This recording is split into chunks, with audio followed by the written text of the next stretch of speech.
when I was about 6 years old, my parents had friends over the house and everybody was talking, and the subject was phobias. And I was under the table just playing with my trucks like a little kid. And I'm listening to the conversation. And when it gets to my mom says, I am deathly afraid of heights. Now I internalized that.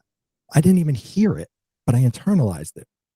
And for my whole life, if everybody said, what are you afraid of? Oh, I'm deathly afraid of heights. I would even say it like her. I would say it the exact same way she would say it. Because if it's bad for mom, it must be bad for me.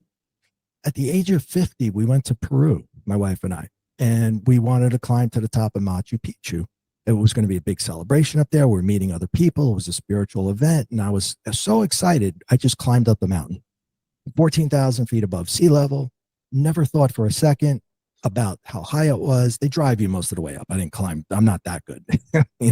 They drive you most of the way up and you walk up to the peak, but it's a little treacherous. Trust me. And then I came back down, and then it hit me. We got back to the hotel room and I said, Babe, I'm not afraid of heights. My mom is. So for 50 years, I'm telling people I'm afraid of heights. I'm not afraid of anything. That I did that. She did that. You know what I mean? I mean, she didn't mean to do it. It was her stuff. I internalized it and I made it my own. So there's so many of those things. That's a little thing, but there are big things that are dictating your life. I mean, who knows? Maybe I would have been an airline pilot. I don't know, but I crossed that right off the list because I'm afraid of heights. I set my limitations right there, and it was set for me by somebody else. So when you realize that, you can go to another side of your mind. Your conscious mind is connected to your awareness. Your awareness is the highest level of your consciousness. Why? Because you're aware. We're one of the few creatures that are aware that we're having a thought or having an emotion.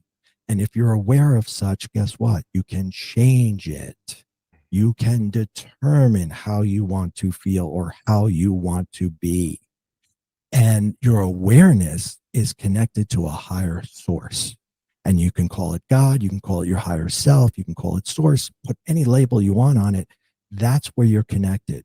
And when you stop listening to the ego and you cut that off,